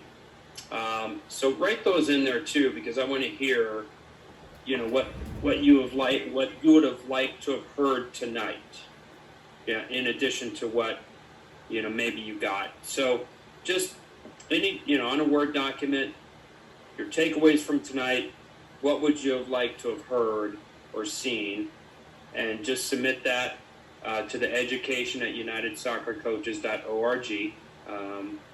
And then that will be forwarded to me. And then your next step is phase 3, which is in person. However, we only have one on the books now, and that's here in Indianapolis, where I live, for the Advanced National. So if any of you are in the Advanced National and you can get to Indianapolis, you don't have to pay extra. You've already paid for the course. You just have to get there, and obviously a hotel and all that, that's on you. But you can do your in-person part at any of those that you see, but it's got to be course related. So if you're in the Premier, like Lee, right? Obviously, try and find a Premier. We are working on getting more, and the January schools are also being very close to getting set. So we did bring back the convention, the virtual convention option. So if you just want to watch 5 sessions of the virtual convention, that can also be a fulfillment for your phase 3 if you want. So you have, and that's Joe, that was also for you too, right? So, but that's for everybody, but we got rid of it because we thought the in-person courses were going to go. They didn't go as well as planned. So now we're going to bring back the convention, the virtual convention option. I'll pause and answer any questions about that. When is it in Indianapolis? Oh, great question. November 4th, 5th, and 6th. And George Perry, one of our top instructors and top people in our organization, will be one of the instructors for that one. And I get to ride on his coattails, so that weekend. Yeah. And by the way, they do have an indoor facility because, in November here in the Midwest, it's a little chilly. But anyhow, yeah. So good question, David. Thank you. So, okay. Thanks. Apologies again for the late arrival. I saw that, or I see that it's being recorded currently. Do you have any chance that I can get access to the, first hour of recording of this session? Yeah, or? so I usually put I do. I put all the recordings on the course app. And the course app you can find in the iSports platform under the Documents tab. You'll see a Documents tab, and you should be able to find that app information. James, tomorrow I'm traveling, so I won't probably be able to get it tomorrow, but I'll get to it next week, ASAP. But just keep bugging me. And by the way, you're not bugging me. It's just part of my job, right, to get it done. So I appreciate it. Thank you. No, you're welcome. Good. Okay. Any other questions? Ali, I hope you get signed up for a course. And hey, free dinner, no problem, right? And but Thanks. I'll no, talk to Paul. seriously. I'll talk to Paul. I got his email and I'll talk. Okay, very good, very good. Well, welcome. Thank you. Thank And you, everyone guys. else, if there's any questions I can answer, please do not hesitate to reach out. Like what Coach Hyman says, we can't thank you enough for taking time away from your best team, which is your family, right? And to be here, and and really you're also going to be helping others and also helping the game. So your sacrifice is truly appreciated. Okay, if not, then we will just call it good night. And email me if you have any questions. And I do want to thank our presenters, so snaps and claps for our instructors, Deb, Steve, and Shellis, and Paul. And appreciate your time. So have a great night, everybody. Good night. Thank you. Good night, everyone. Thank you. Good night. Well, thank you. Vince, you want to stay and talk for a second? Yes. Yeah. Okay. Because I think we can easily go through this. Yep. Okay. Where I am at the moment. Recording stopped. Where I am at the moment, as I tried to put in the email, I'm trying to catch up. I did a lot of catch up on it. After tonight's session, I can see I'm not in a bad place. No, you're fine. Yeah.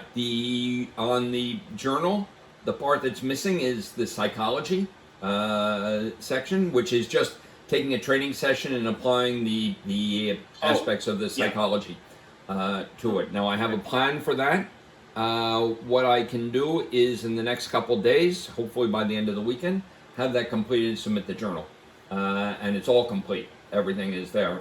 It's just that, my wife had a green card back in the 80s, and we followed the rules, being good football people. We followed the rules, and we gave it up because we were moving back. She was going back to Singapore and she wouldn't be here, so she gave it up, which was a mistake because most people go back and forth and keep the card. Oh, wow. So Right. yeah, we played by the rules, and then we went to get it back, and it was during the last president who had tightened immigration rules, and COVID hit, and what a mess. Yeah. And then finally, one day, after waiting for a year and a half, 2 years, all of a sudden, the American embassy sent an email and said, "We're sending you your green card." And we said, "Huh? When? Oh my gosh. You'll have it by Friday. Get booked on the airplane. We can be back in the United States for my mother's birthday, and everything will be, my mother's 92 years old, so why not?" And we just dropped everything at that point, and I hadn't done the psychology section yet. Yeah, that's hilarious. So I've been No worries. Yeah, I've been able to keep up. I was very concerned because maybe it was stale, but after tonight's session, no, it's not stale. Okay. And as Steve had mentioned, I did a presentation for them on some Italian training, where nobody sits still for a second in the training. I mean, it follows pretty much the concepts. A lot of the concepts, what you're working towards, we've been doing in Italy for quite a while. So it's pretty much motherhood and apple pie that I'm watching, and I just want to get this after being away. Here's the other thing. After being away for so many years in AFC country under the Football Association of Singapore, I was a member. I was a voting member with my club. And I sat through this, and I worked with the president very closely, and I couldn't get into any of the coaching courses because I was not a national. Oh wow. So that's why I took a course in plantations. Actually, I think I took 2 courses in plantations. I took one in upstate New York. I did FIFA courses. I did courses in Italy, all over the place. Wow. Wow. And then I said, how do I get back involved? And USC was the best way for me to get back. The NSCAA, or as it changed, and I watched it and I said, okay, now's the time. And so I did. I don't know if you've seen the reports or if you even noticed, but I did like all of the course, everything that was out there on the web. I did everything during COVID. And then I said, if I'm going back, I need to get back into the system. And if I go back into the USSF, oh my God, you know what I have to do with the USSF to do it. And I'm not going to be coaching MLS or USL type of teams. I'm going to be coaching maybe high school, university type teams, and USC was the one that does that. So that's how I ended up here. And I talked with Allison. Allison said, fine, with your credentials, the advanced national is where you should be. And that was a year and a half ago or something like that. Yeah. And that's how. No, I remember that came in. Yeah. Yep. No, it's good. Yeah. Great. So I'm trying to get reestablished here. As I said, I've got the USSF intermediary, which wasn't difficult because of my educational background and also all that I had worked on in Club Med. I do a lot of work with agents in Italy. Oh, okay. We're looking for, maybe, and I'll mention to you, because I mentioned everybody, we are looking for good female players with EU passports. Oh. And I've got one here whose grandmother was Italian and she couldn't get the passport because of COVID. She's in Iceland now, and we can't get her over into the mainland because she doesn't have. But if you run across in your many travels, I'm working with the group that is the son of Marcello Lippi.